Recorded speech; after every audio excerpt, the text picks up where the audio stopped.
Um, what's going on, everybody? I am the Masked Man. Um, I was not able to post this video on the actual Martin Luther King Day, but I just wanted to speak on it because I do call myself pro black, and I am not. I don't mean that like anybody else means it. I have my own definition of what I consider to be pro-black. So I couldn't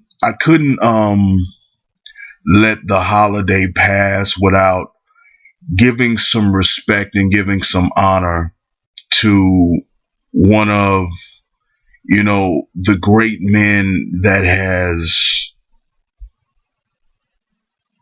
done things and fought, and ultimately gave his life for the black community. I feel that that has to be respected. I feel that that has to be honored and that has to be commemorated. Um, a lot of times, so many black people will always look to find fault in other black people. Will always look to find fault in our leadership and always look to tear down, a man's legacy, to tear down what a man stood for. Now, Martin Luther King um, was not a god. He was not God in the flesh. He was a man, and he was a man who had genuine concern for his people. He had a genuine um, he was genuinely committed to his people, and he worked on behalf of his people and making sure that his people had rights, making sure that his people had dignity, making sure that his people got what they were owed in this country. Now, did he have the best approach? Did he have the best method? Did he have the best information at the time? Probably not. But how many people actually stood with Dr. King? How many people actually worked with Dr. King, counseled Dr. King? How many people gave their hard-earned money to Dr. King? Not a lot in his day. Now, everybody today claims, everybody who was old enough to claim that they marched with Dr. King claims that they did it today, claims that they supported him today, claims that they rode for him today. But back in those days, according to my research, not a large percentage of black people was on Dr. King's side. Not a large percentage of black people were supporting Dr. King. They believed that he was a troublemaker. They believed that he was rocking the boat. They believed that they had it good and that he was going to make it worse for them.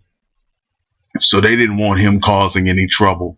They didn't want him causing any problems. They wanted him to be quiet and pipe down, or else, white folks are going to take away all the good stuff that they let us have. But Dr. King stood up and he fought for something. He fought for his belief. He's fought for his principles.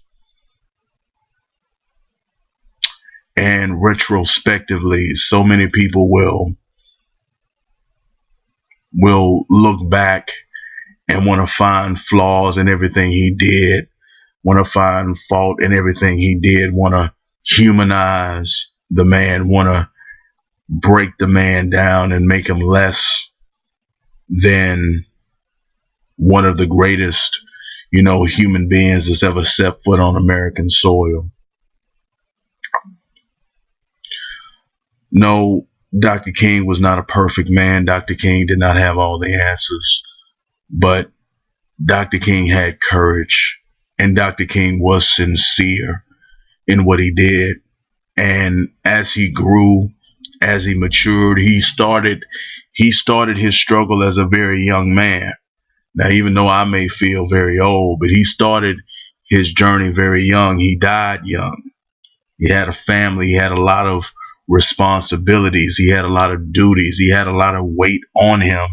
So when you have all of that pressure on you, when you have all of the people pulling you in different directions, when you have so many people in your ear, it's very easy to make mistakes, and it's very easy to misjudge and take the wrong approach to a situation. Now, Dr. King has, in his later days, he made a bit of a transition. He made a bit of a change in what his approach was for Black empowerment, what his method was going to be for Black empowerment. And he gave it in his later speeches. He became focused on getting reparations. He became focused on Black people specifically. But even if he never made that change, he was always sincere in fighting for justice. And he always stood tall and stood firm on his principles. And he didn't look down his nose at other Black folks. He didn't tell Black folks to pull their pants up. He didn't tell Black folks to wear a suit and they wouldn't be brutalized. He didn't talk about Black on Black crime. He was a sincere, highly intelligent man, a man of principles, a man of morals. You know, morality is not something that I'm all too acquainted with, but he was a man that had a lot of it. An upstanding man, a man of great dignity, a man of great respect, a man of great restraint. And I just wanted to show some respect to Dr. King. So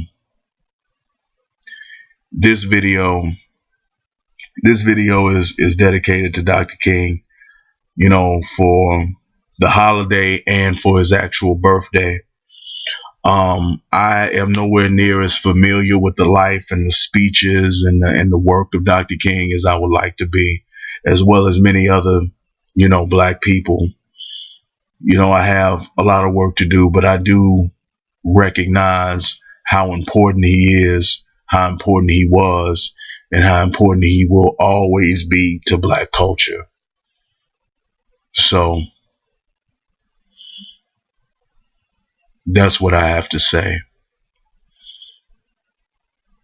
That Black people, and if nobody else does it, then I, as a Black person, I have to hold my legends, the people who did great work, whether great work socially, great work politically, great work in the entertainment business. Great work has to be valued and coveted and honored, and it must be shown appreciation, and we must learn from the work that others have put out and must continue to build on that work. Well, that's all I have to say. Leave me your comments. Let me know what you think about Martin Luther King's holiday. What did you do? How do you celebrate it? What do you know about the man? What do you know about Dr. King? What are some good resources, some good books to check out? What are some of your favorite speeches? Besides the I had a dream speech. Let me know what you think. Leave it in the comments. Rate the video, like it, dislike it. You know, be honest. Subscribe to my channel if you want to keep up with the videos that I'm making. If there's a story that you want me to cover, you can send me an email at themrmaskman@gmail.com. You can follow me on Twitter and find me on Facebook at The Mr. Masked Man. That is all that I have to say. And Martin Luther King will always be remembered.